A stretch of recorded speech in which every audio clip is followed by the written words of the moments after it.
Assalamualaikum warahmatullahi wabarakatuh, anak yang sholih dan sholihah. Hari ini Ustazah Arini akan mengajak kalian belajar tentang bakat.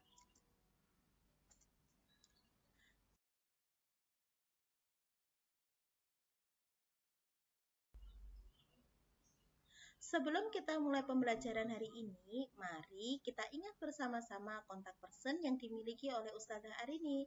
Seperti biasanya, Ustazah Arini berterima kasih kepada ayah dan bunda dan juga anak-anak yang sering bercerita kepada Ustazah Arini. Jangan lupa tetap disimpan ya kontak Ustazah Arini. Pasti kalian tidak asing dengan istilah bakat. Bakat disebut juga dengan aptitude. Dan bakat itu dimiliki oleh setiap orang, di mana dari bakat itu akan menjadi karakteristik orang, karena setiap orang biasanya memiliki bakat yang berbeda-beda.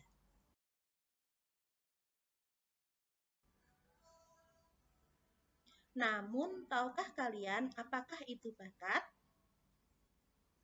Bakat itu adalah suatu kemampuan yang dimiliki oleh seseorang sejak lahir, yang kemudian dapat dipelajari dengan cepat dibandingkan dengan orang lain.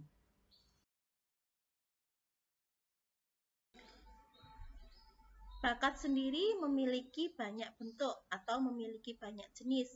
Yang pertama adalah bakat umum, di mana bakat ini pasti atau hampir dimiliki oleh setiap orang. Misalnya adalah bakat berbicara dan bakat berpikir.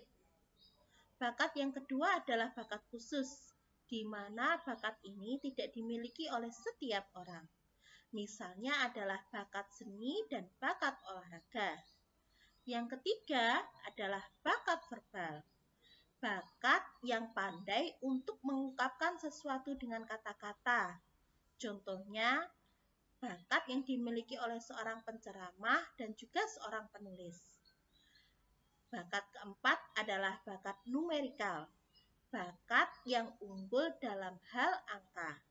Biasanya, anak yang memiliki bakat numerikal akan cenderung menyukai pelajaran matematika atau pelajaran yang berkaitan dengan hitung-menghitung. Yang kelima adalah bakat skolastik. Bakat dalam menalar, mengurutkan, serta berpikir sebab akibat. Bakat ini banyak dimiliki oleh seseorang programmer komputer. Yang keenam adalah bakat abstrak, di mana seseorang yang memiliki bakat abstrak akan unggul dalam hal membuat pola, membuat rancangan, membuat ukuran, menelaah bentuk serta posisi. Dan bakat abstrak biasanya dimiliki oleh seorang desainer dan juga arsitek.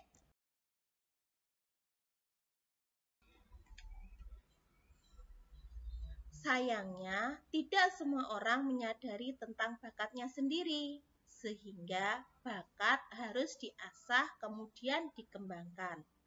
Namun, sama halnya seperti kesehatan ya, ternyata bakat juga bisa diukur atau bisa diteliti. Kita lanjut ya, belajar bakat selanjutnya. Yang ketujuh, mohon maaf, adalah bakat mekanik.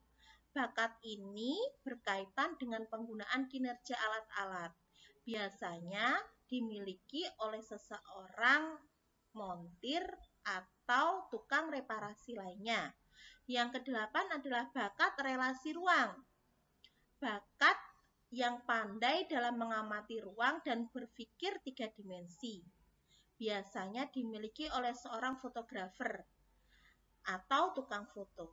Seorang tukang foto akan bisa mengukur ruangan atau model pose yang pas, sehingga menghasilkan gambar yang baik serta sempurna. Yang kesembilan adalah bakat ketelitian klinikal. Bakat ini adalah bakat yang pandai dalam hal meramu atau membuat sesuatu. Biasanya dimiliki oleh seorang laboratorium. Yang ke-10 adalah bakat bahasa. bakat yang pandai dalam menganalisis bahasa. Biasanya akan dimiliki oleh seorang wartawan dan juga penulis. Ya, dari ke-10 jenis bakat yang sudah kita pelajari, kamu memiliki bakat yang mana ya?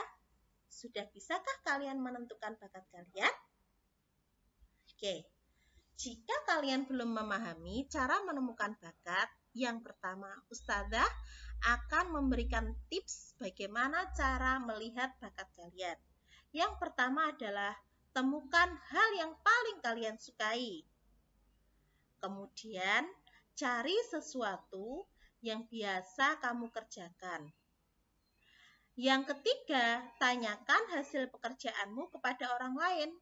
Apakah pekerjaanmu itu bagus atau biasa saja? Yang keempat, topik pembicaraan apa yang paling kamu sukai? Misalnya, seseorang anak yang memiliki bakat numerikal, maka dia akan suka mengerjakan soal-soal atau sesuatu yang berhubungan dengan angka. Kemudian, dia juga akan suka membahas soal-soal matematika, baik itu dengan ayah dan bunda atau dengan temannya. Cara yang selanjutnya adalah menemukan hobimu. Hobi apa yang paling kamu sukai? Bisa jadi hobi yang paling kamu sukai adalah bakatmu.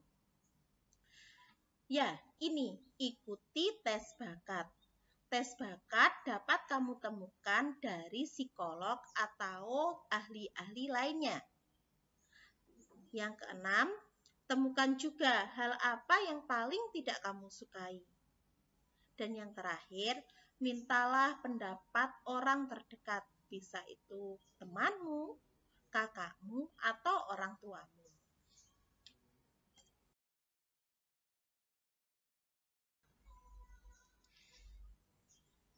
Jika kalian belum menemukan bakatmu, jangan menyerah ya, teruslah berlatih dan mintalah pendapat dari orang yang terdekat.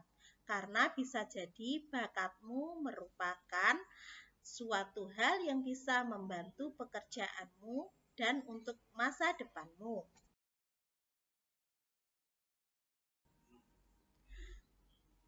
Terima kasih untuk hari ini. Kita jumpa minggu depan ya dengan topik yang lainnya. Jika kalian masih bingung bakat apa yang kalian miliki, kalian bisa berkonsultasi dengan Ustazah Arini. Ingat ya, pandemi bukan alasan untuk tidak berprestasi. Wassalamualaikum warahmatullahi wabarakatuh.